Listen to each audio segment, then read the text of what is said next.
अस्सलामुअलैकुम, नमस्ते, सत श्री अकाल। कैसे हैं आप लोग? उम्मीद करती हूँ ठीक होंगे, खुश होंगे। मैं हूँ हसीका अली और मेरे साथ हैं तारिक नियाज़ी।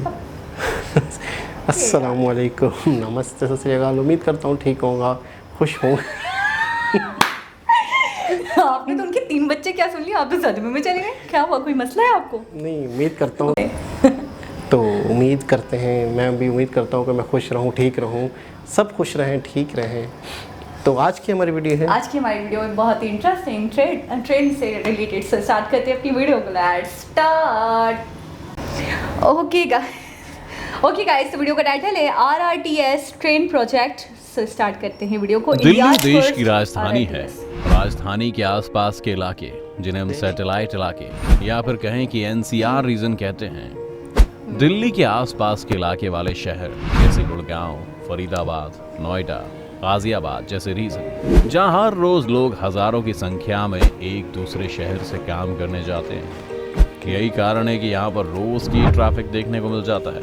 रास्तों पर लंबे जाम और उसके कारण लोगों को अपनी तय लोकेशन पर पहुंचने में देरी भी होती है। और इसके पोल्यूशन वाले इश्यू को तो हम पूरी तरह से एनालाइज कर भी नहीं सकते। लेकिन इन्हीं सब चीज़ों से निकलने के लिए और किसी बड़े शहर के आसपास के शहरों तक विकास के रास्ते को बढ़ाने के लिए देश में एक नए प्रोजेक्ट पर काम किया जा रहा है, जिसका नाम है rapid rail transit system, RRTS। अपनी तरह का पहला सिस्टम है जिसमें 180 किलोमीटर प्रति घंटे की गति वाली ट्रेनें हर 5 से 10 मिनट में उपलब्ध होंगी और लगभग 1 घंटे में लगभग 100 किलोमीटर की दूरी तय करेंगी। बता दें कि NCRTC ने NCR में अलग अलग पब्लिक ट्रांसपोर्ट सिस्टम को बेसिक फॉर्म से जोड़कर एक बहुत बड़ा नेटवर्क बनाने की पहल की है।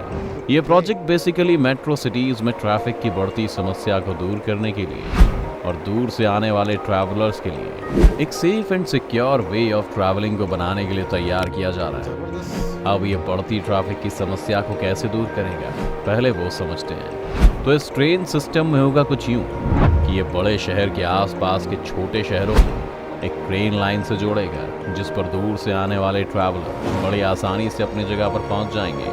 अब आप कहेंगे कि ऐसे काम के लिए तो मेट्रो ट्रेन थी, तो यहाँ आपको क्लियर करें कि मेट्रो ज़्यादातर सिटी पर ही घूमती है। अगर उसे बाहर के शहरों से कनेक्टिविटी में लगा दिया गया तो वो अपने तरीके से, यानी कि हर स्टेशन पर रुकती हुई आने लगी, तो 80-100 किलोमीटर से दूर आने वाले लोगों के लिए और मुसीबत हो जाएगी। इसीलिए इस नए सिस्टम में जो हाई स्पीड ट्रेन चलाई जाएगी उसकी स्पीड भी तेज़ होगी और चूंकि वो लंबी दूरी तय करेगी इसीलिए उसके स्टॉप पॉइंट भी कम रहेंगे। यहाँ लंबी दूरी में आपको बता दें कि अभी जो दिल्ली NCR में RRTS के प्रोजेक्ट चल रहे हैं और लाइन पास हुई है, उनकी दूरी ज़्यादातर 100 किलोमीटर के अंदर ही है। इस तरह के रेल सिस्टम में एक और फ़ायदा जो देखने को मिलेगा कि ये ट्रेन बिना शहर को डिस्टर्ब किए बाहर से निकल कर ही आपको आपके डेस्टिनेशन तक पहुंचा देगी। इसके अलावा मान लीजिए आप गुड़गांव से दिल्ली आ रहे हैं और RRTS ट्रेन आपको दिल्ली की किसी जगह पर छोड़ दे जहां से आपको और आगे शहर में जाना है,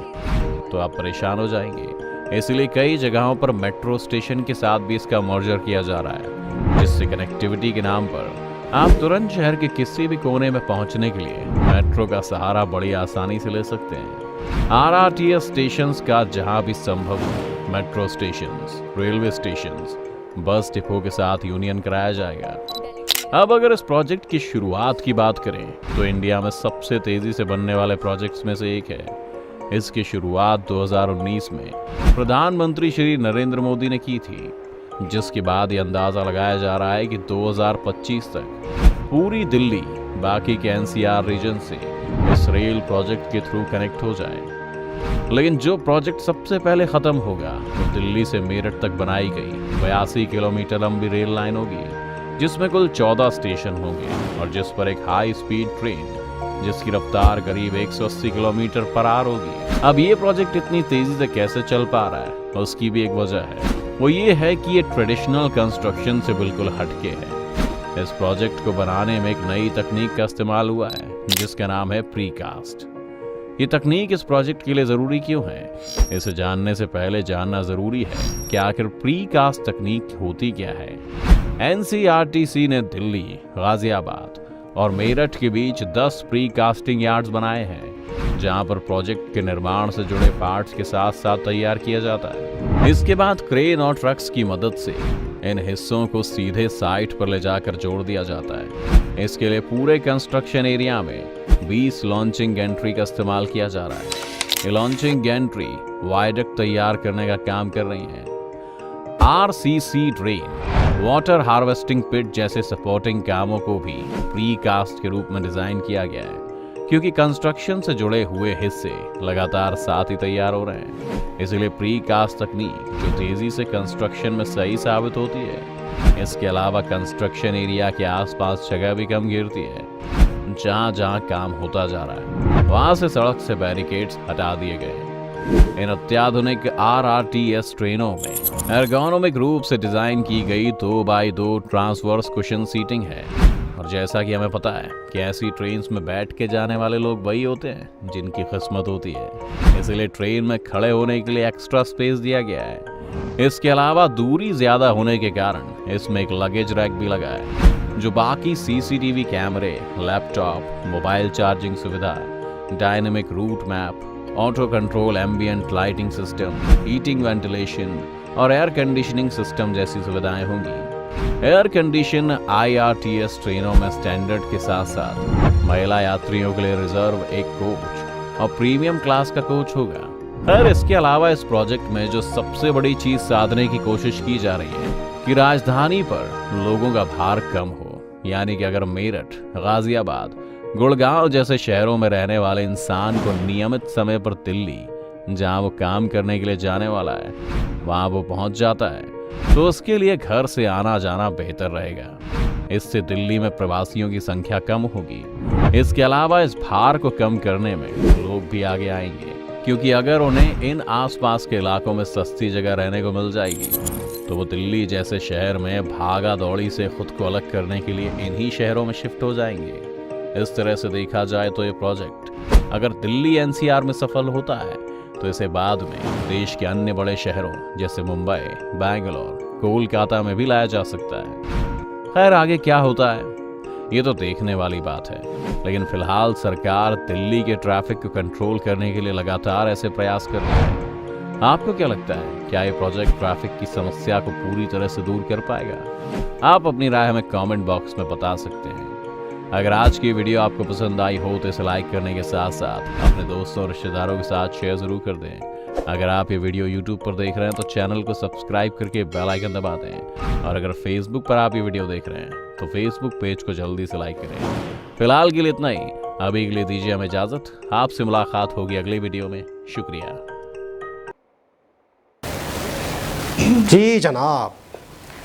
अच्छा, एक चीज़ मैं सोच रहा था, मेन मकसद कम करना, ज़्यादा एक्सपेंसिव हो जाए। अगर आपका सिटी बहुत ज़्यादा क्राउडेड हो रहा है, अगर आपका सिटी बहुत ज़्यादा क्राउडेड हो रहा है तो वो स्पेसिफिक लोगों के लिए हो जाए। बहुत ज़्यादा महंगा हो जाएगा ना, तो जाहिर सी बात है लोग मूव करेंगे। अच्छा, इस प्रोजेक्ट से एक और बात है कि इस प्रोजेक्ट से बहुत सारे प्रोजेक्ट्स लिंकअप हैं। इसमें से पहला प्रोजेक्ट जो कंप्लीट होगा वो है दिल्ली टू मेरठ। बिल्कुल ठीक है। अच्छा, मुझे ऐसा लग रहा है कि बहुत सारे लोग जो सफ़र करते हैं, जो ट्रैवल करते हैं, जिनको मतलब जो जॉब्स भी करते हैं, जो दूसरे कामों के लिए भी हैं, आते हैं जाते हैं दिल्ली से और दूसरे शहरों में, तो उनके लिए बड़ा फ़ायदा होने वाला है। क्योंकि देखिए, जहाँ पॉपुलेशन बहुत ज़्यादा होती है तो वहाँ पे फैसिलिटीज़ कम होने लग जाती है, क्योंकि पॉपुलेशन बहुत ज़्यादा हो जाती है। ऑलरेडी मेट्रोज बहुत ज़्यादा है। अच्छा, इसकी जो मुझे ख़ास बात एक ये लगी, ये हाई स्पीड ट्रेन है। हाई स्पीड यानी कि 180 किलोमीटर पर आवर, यानी स्पीडी है, बहुत ज़्यादा स्पीडी है। आपका टाइम पहुँच पाओगे अपनी डेस्टिनेशन तक। कि बहुत सारा ट्रैफिक बिला वजह अंदर से गुजर जाता है, क्योंकि उसे किसी और सिटी में जाना है तो दिल्ली बीच में पड़ रहा है, तो दिल्ली को क्रॉस करते हैं। और दिल्ली की ज़्यादा पॉल्यूटेड होने की वजह, पॉपुलेटेड तो है, पॉल्यूटेड होने की वजह वो यही बता रहे थे कि बहुत सारा बिला वजह का जो ट्रैफिक है ना वो दिल्ली से गुजरता रहता है, जिसकी ज़रूरत ही नहीं है कि वो जाए, तो उसके लिए भी काम किया जा रहा था। अच्छा, इससे ये भी होगा कि आसपास के शहरों को भी तरक्की मिलेगी। देखिए, जब आएगी एक ट्रेन तो जाएगी भी सही। अच्छा, नकल मकानी भी करते हैं लोग, वो ये कह रहे हैं कि बहुत ज़्यादा मतलब जगह है नहीं, लोग बहुत भर गए, हुजूम हो गया है, कचाकच हो गया है कोई सिटी, जब वो बर्डन बर्दाश्त नहीं कर पा रहा होता तो बिजनेस लोग के लिए तो आएंगे, लेकिन वैसे रिहाइश के लिए। अच्छा, जो नॉर्मली फैमिलीज होती है, मैंने उनकी एक मंतक, एक मेंटलिटी देखी, उनको बड़ा घर, थोड़ा अच्छी जगह, सही जगह, प्लेस चाहिए कि जहाँ पे अगर एक कमरे का मकान है तो वो उसको बेचते हैं। हमने अपनी तरफ भी देखा, और वो 3 कमरों का मकान भले कोई थोड़ा जंगल आगे के साइड में मिल रहा है ना, तो वो उसमें भी कहेंगे 3 कमरों का मकान है, हमारी फैमिली आराम से गुजारा करेगी। अच्छा, क्यों चले जाते हैं? इसलिए चले जाते हैं कि वहाँ पे एक पक्की सड़क बन चुकी हो। अगर कच्ची जगह होती ना तो शायद वो 3 कमरे का क्या 10 कमरे का भी मकान मिल रहा हो और रास्ता ना हो तो वो नहीं लेंगे। अच्छा, सड़क और उसके साथ साथ बस सहूलतें, पानी है, बिजली, पानी है, हमारी कौम 3 चीज़ों पे वोट दे सकती है, पानी, बिजली, गैस पर। ये है बस। तरक्याती चीज़ें तो और तो पता ही नहीं है कि हमें और क्या मिल रहा है, नहीं मिल रहा। अच्छा, एक चीज़ और है कि आसपास के सिटीज़ से तरक्की करेंगे, लोगों को फ़ायदा होगा। और अब मैं एक बात करने लगा था, भूल गया था, मेरे ज़हन से निकल गई थी। कराची में कई ऐसे लोग भी हैं जो हैदराबाद से आते हैं डेली। अच्छा, सुबह आते हैं, रात में जाते हैं। कितना लंबा सफ़र है। कई लोग ठट्ठा से, इसके लिए हाई स्पीड का होना कितना ज़रूरी है। ठट्ठा से गाड़ी में, अपनी बाइक पे, किसी चीज़ पे डेली कई लोग कराची से, बाहर से डेली कराची आके काम करके शाम में जाते हैं। मैंने 1-2 से सुना, मैं हैरान हो गया। बहुत तकलीफ दे रहता होगा। बिल्कुल। और दूसरी चीज़ ऐसी भी ये भी है कि कई लोग हफ्ते में 1 से 2 दिन कराची आते हैं, अपना मटेरियल ख़रीदते हैं, चिप्स हैं, पापड़ हैं, रॉ मटेरियल है वो ख़रीदते हैं, अपने सिटीज़ जाते हैं जो कराची से करीब हैं। ठट्टा है, बदीन है, इधर बलूचिस्तान की साइड पे हैं, वहाँ जाते हैं और अपना मतलब अपने ही इलाके में वर्क करते हैं। अच्छा, प्रोजेक्ट्स के से रिलेटेड थोड़ी सी बात करूँगी। मेगा प्रोजेक्ट्स की एक वीडियो देखी हमने, उसके अलावा बहुत सारे प्रोजेक्ट्स देखे मैंने। मैं बहुत हैरान हूँ, जो हुआ है मोदी सरकार ने किया है, जो हुआ है इनके कार्यकाल में हुआ है। अब देखिए 2019 में इब्तिदा हुई थी इसकी, और टोटली बताया जा रहा है 2025 तक कंप्लीट हो जाएगा। तो मैं कहूँगी बहुत जल्दी इब्तिदा हो गई, बहुत जल्दी अपनी ऑपरेशनलाइज्ड हो जाएगा 2025 तक। तो मैं कहूँगी टाइम जैसा टाइम नहीं लगा और इतनी बड़ी चीज़ आपके सामने आ गई। अच्छा, काफ़ी इंडियंस ये जानते हैं कि मोदी जी के दौर में बहुत कुछ हुआ, तो फिर कुछ लोगों को क्यों अजीब सा लग रहा होता है कि मोदी जी की अगर तारीफ़ होती है तो कुछ लोगों को क्या टेंशन हो रही होती है?